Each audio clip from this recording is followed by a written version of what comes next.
Okay, we're going to continue on in our Father's Word. This is 2 Kings 9, verse 25. Then Jehu said to Bidkar, his captain, "Pick him up, throw him into the track of the field of Naboth, the Jezreelite. For remember, when you and I were riding together behind Ahab his father, that the Lord laid this burden upon him. Surely, I saw yesterday the blood of Naboth and the blood of his son, says the Lord, and I will repay you in this plot, says the Lord. Now therefore, take and throw him on the plot of ground according to the word of the Lord." But when Ahaziah, king of Judah, saw this, he fled to the road to Beth Hagen. So Jehu pursued him and said, "Shoot him also in the chariot." And they shot him in the ascent of Gur, which is by Ibleam. Then he fled to Megiddo and died there.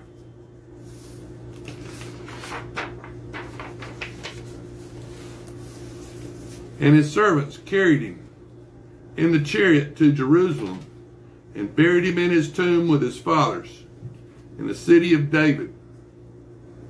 In the 11th year of Joram, the son of Ahab, Ahaziah had become king over Judah. Now when Jehu had come to Jezreel, Jezebel heard of it, and she put paint on her eyes and adorned her head and looked through a window.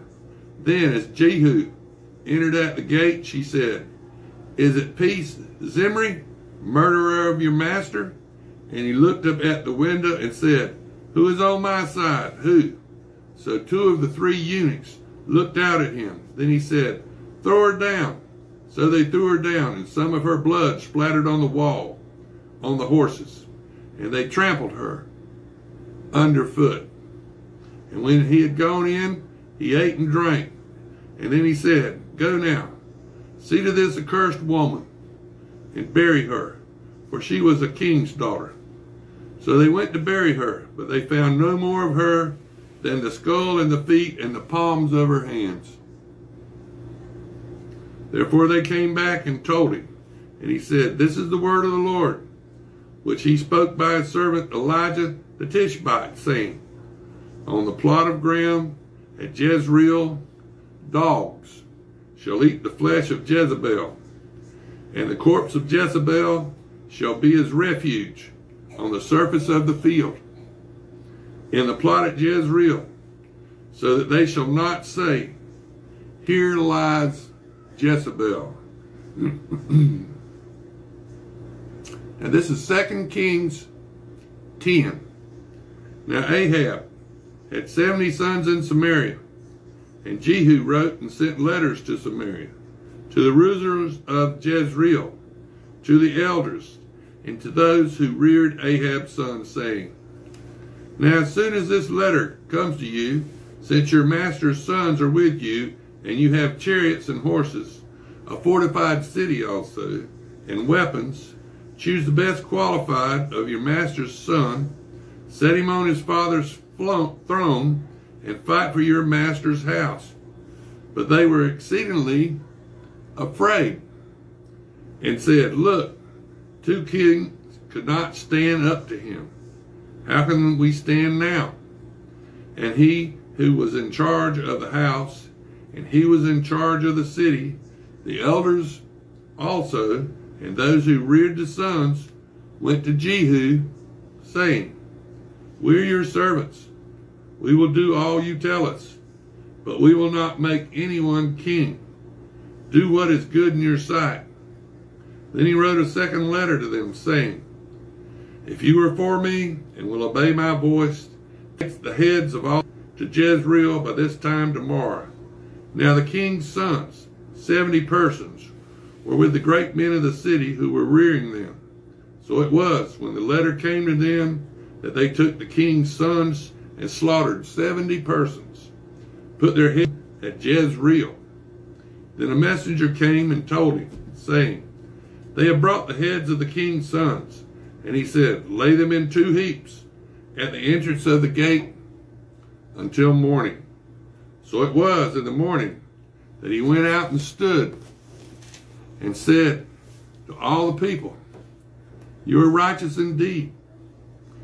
I conspired against my master and killed him. But who killed all these? Know now that nothing shall fall to the earth of the word of the Lord, which the Lord spoke concerning the house of Ahab. For the Lord has done what he spoke by his servant Elijah." So Jehu killed all who remained of the house of Ahab in Jezreel, and all his great men, and his close acquaintance, and his priests, until he left none remaining. And he arose and departed and went to Samaria. On the way, at Beth Eked of the shepherds, Jehu met with the brothers of Ahaziah, king of Judah, and said, "Who are you?" So they answered, "We are the brothers of Ahaziah. We have come down to meet the sons of the king and the sons of the queen mother." And he said, "Take them alive." So they took them alive and killed them at the well of Beth Eked, 42 men, and he left none of them. Now when he departed from there, he met Jehonadab, the son of Rechab, coming to meet him. And he greeted him and said to him, "Is your heart right, as my heart is toward your heart?" And Jehonadab answered, "It is." Jehu said, "If it is, give me your hand." So he gave him his hand, and he took him up to him into the chariot. Then he said, "Come with me, and my zeal for the Lord." So they had him ride in his chariot. And when he came to Samaria, he killed all who remained to Ahab in Samaria until he had destroyed them, according to the word of the Lord, which he spoke to Elijah.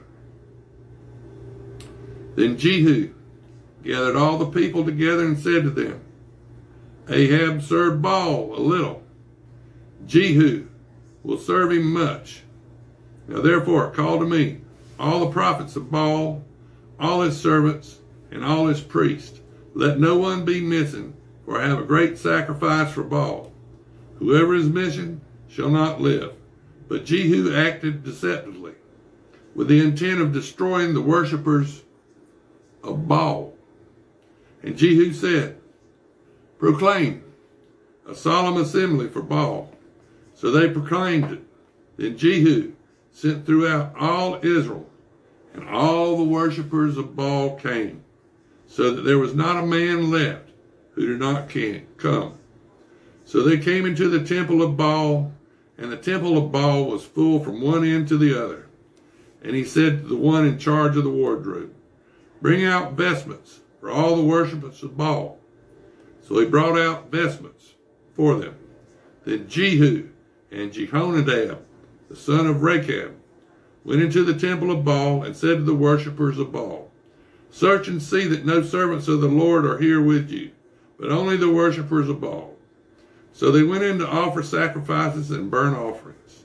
Now Jehu had appointed for himself 80 men on the outside, and he said, "If any of the men whom I have brought into your hands escapes, whoever lets him escape, it shall be his life for the life of the other."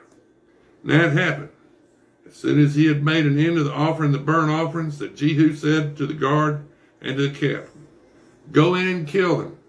Let no one come out." And they killed them with the edge of the sword.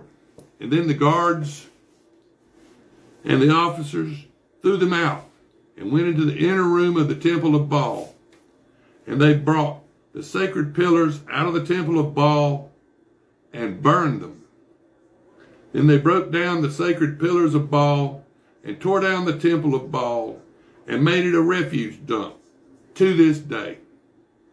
Thus Jehu destroyed Baal from Israel.